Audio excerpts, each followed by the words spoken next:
¿Qué tal amigos de Cantodea Producciones? Yo soy Diego de Aryem y el día de hoy tengo un invitado de lujo. Tengo a nadie más y nadie menos que Jansen de Epica, que nos van a estar visitando muy pronto en San Luis Potosí y León, Guanajuato. Mark, how are you? I'm doing great, thank you. I'm back home after a nice release weekend.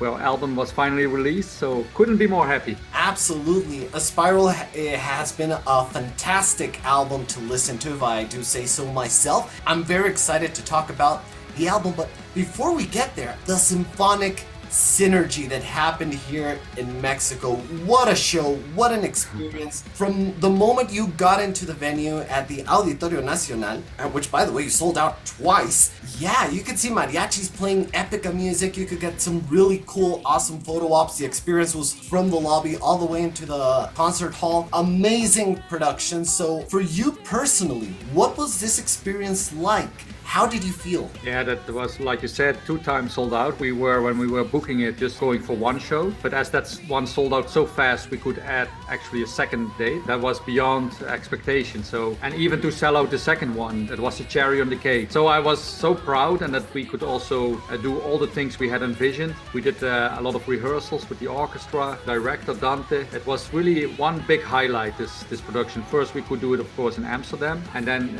we did it in Mexico with a new orchestra, new choir. I remember everybody was so passionate with their heart into it. And when musicians and singers are so much with their heart into it, only beautiful things can be born. Absolutely. Now I do have to ask, because as you mentioned, you did this show first in Amsterdam and then you brought it here to Mexico. So why Mexico? Yeah, that many people ask this, why Mexico? But yeah, it's very obvious actually, because Mexico is already since the beginning of Epica a great country for us with amazing fans. One of the top 3 countries for us to play in the world. When we had the option to do it somewhere else than just Amsterdam, Mexico was the obvious choice. In Mexico itself, people were all the time asking why you chose us. Maybe you feel humble. You guys deserve it more than anybody else. Aw, thank you so much. I know for a fact that Mexican Epicans were very humbled, but at the same time incredibly pleased to be able to live such an amazing experience, and also with some really awesome guests. Like, for example, you had Charlotte Wessels come over here to sing with you guys. What was that like? Yeah, Charlotte has become a really good friend of us over the years, and we're gonna also do in the future a tour together with Amarante and Charlotte. It was also obvious for us to ask her, but she was really happy to be able to come with us, and we were happy to have her with us. Like I said, next to that, she's already a great musician. She's also a really lovely person. So I really look also very much forward to that European tour where we actually do many shows together. I wish you the best of luck on that tour, and you're gonna be promoting on that tour as well as here in Mexico the new album Aspiral. Now this album, I know the title is derived from the eponymous statue by Stanislaw Slavinsky. It's an analogy of renewal and inspiration, which it's also defined by a reinvented, unified and team-based process during the creation of this album and recording. So what was the experience like for you personally to record this album, to write this album with the rest of the Epica guys? What was that like for you? Yeah, we were really looking for the symbiosis and the human touch.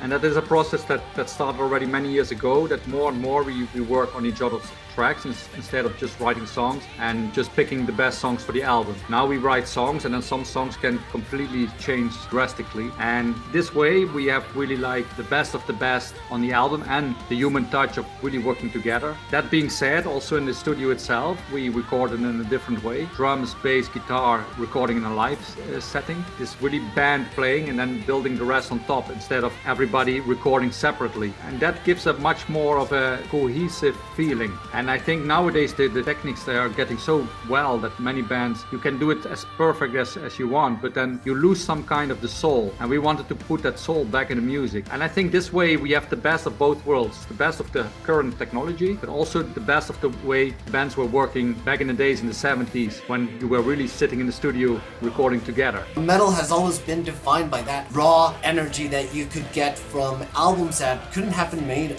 another way, by artists such as Metallica or Iron Maiden, they didn't have the luxury of saying, "Oh, Exactly. let's quantize it in post or something." Yeah, indeed. So yeah, you know for sure the bands back in the days, you know which were the good bands because you could not make things better. You had to play the way you are. Nowadays, everybody can sound well. If you go back and record together, then it has to be good because you cannot all the time redo because then the other two guys are waiting forever.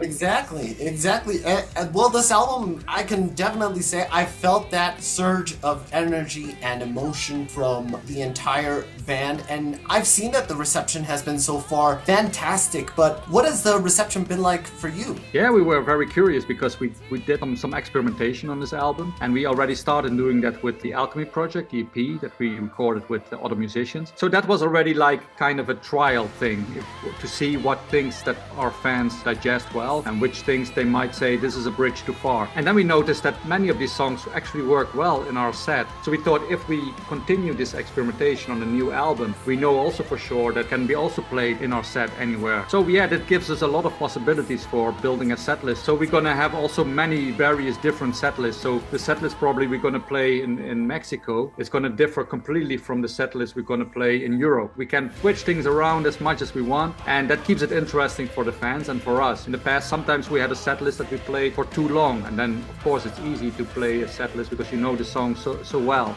You miss some excitement because we have so many songs, so many good songs to choose from for a set list. Now we want to do it different, to switch things around more quickly. I'm really looking forward to seeing what set lists you bring to Mexico. And speaking about that tour, you are coming back to San Luis Potosí and León, Guanajuato. León, Guanajuato on the 23rd of May and San Luis Potosí on the 24th. The last time you were here was on 2022. Do you have any fond memories or any particular experiences that you might remember from those past tours coming to San Luis Potosí and León, Guanajuato? Yeah, I remember that it was still in the kind of COVID time, and for me it was funny like that when we arrived with our suitcases that there was a guy at the hotel spraying all our suitcases.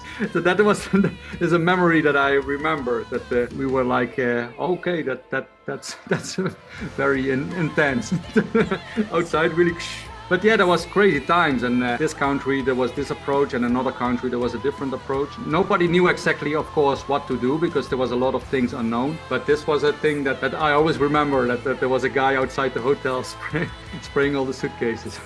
Going back to this thing you mentioned that you're going to have one set list for Mexico and another set list for Europe. What can the Mexican Epicans expect from this particular tour in Mexico? Are there any special sneak peeks we can get?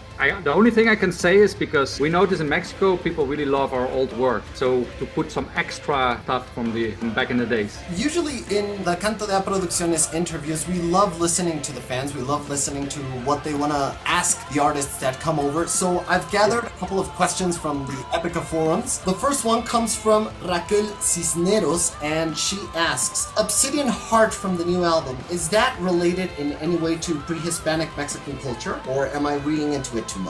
That's a lyric from Simone, so I don't know exactly the details. I know that that's a very personal song, that's for sure, that she laid all her emotion into it. But I don't know what's the root where it comes from. And the song itself is written by Rob. When they work together, Rob and Simone, Rob has a way of writing where he leaves always a lot of space for the vocal lines. And that's why I like also his contributions always so much. He always makes it work that for Simone, she can really shine in songs. That's all I can say. It's a very special song. It's also a song that we in the past maybe would have never put on an album because that's one of the experimental songs, but it works really well in the whole. It definitely does. Like you mentioned before, there's a certain magic in the chemistry that each of you brings to the table. So Raquel, there's your answer. Carlos Avilés asks, what is your favorite or funny moment that you've ever had on a tour? There was one time that our old guitar player, we had a party room in a hotel and it was on the 6th floor, very high, and we were having a party, and suddenly we see our ex-guitar player 𝐦𝐚𝐲𝐨. He appeared in front of the window, he knocked the window, and we were looking, and he was standing there completely naked, but it was sixth floor, but it was completely dark, but we could see he was completely naked, so he was a bit dancing. Then he went back to his room But the next day we looked, and there was only so much space he had to walk on a very small path from one room to the other. If he had slipped and fall down, he would have been dead because it was 6 floors high. So can you imagine that the ambulance arrive and they find a naked man there on the floor? Thank God that wasn't it. Yeah. But yeah, we had so many of these fun stories back in the days. It was literally one after the other in that time. And now we have still fun stories, but less extreme as that one. That does sound really random, turning around and seeing your naked guitar player on your window. Yeah, exactly. We were a bit shocked even, but that was his intention, to shock us, of course. Well, he managed it, so there you go. Yeah, he managed, and I still remember. One of those timeless tales. Yeah, another time, because he used to love to get naked. He was naked and he was running around the tour bus, and we locked the bus, so he couldn't get in. So he was in the middle of Barcelona, naked in the streets. He had to stay there for like 10 minutes before we let him back in. Have you learned your lesson? Okay, you can come back. He didn't learn his lesson because he kept doing it. we got to talk about more stories in a time.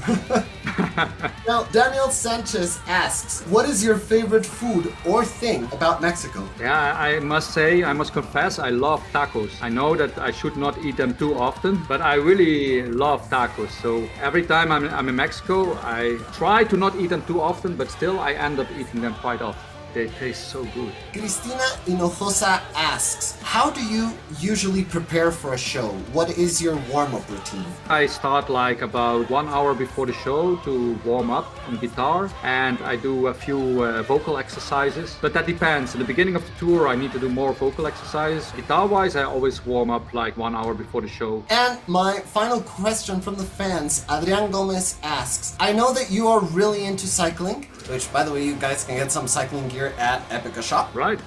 How can I get into the hobby myself? What would be my first steps? That's a good question because with every sport, when you start with it, it's the hardest moment. The first times when you go, you get extremely tired. Your muscles have to adapt to a new sport. The advice what I would give is find first of all a good bike, because old bikes, they break down often. You get a flat tire and you're far away from home. That you don't want that. Find a good enough bike and don't give up after the first ride or 2 or 3 rides, because after that it will get easier. You get the cycler's high after a while. Yeah, and that's amazing because then it's really like a natural drug. I don't drink, I don't smoke, I don't use drugs, but when I cycle, I feel afterwards, I feel amazing. You feel like being high, literally. After that feeling fades away, you don't get the low, what you get after, what I hear at least from people that use drugs, that they feel shit. You have the advantages, but not the disadvantages. I would suggest everybody, also running as that runner's high. All these endurance sports, because with fitness, I feel it less. When I work out with weights, I don't feel it that much. But when after a cycling round or a long run, I feel like amazing, like I can conquer the whole world. Awesome. Mark, thank you so much. It's been a pleasure to talk with you. It's been an amazing conversation with a lot of really cool info and a lot of laughs. Thank you so much. And amigos de Cantodea, no olviden Epica en León, Guanajuato el 23 de mayo y en San Luis Potosí el 24 de mayo. Boletos están en www.cantodeaproducciones.com y nos estaremos viendo en mayo. Mark, thank you so much. Thank you very much and hope to see you on the tour.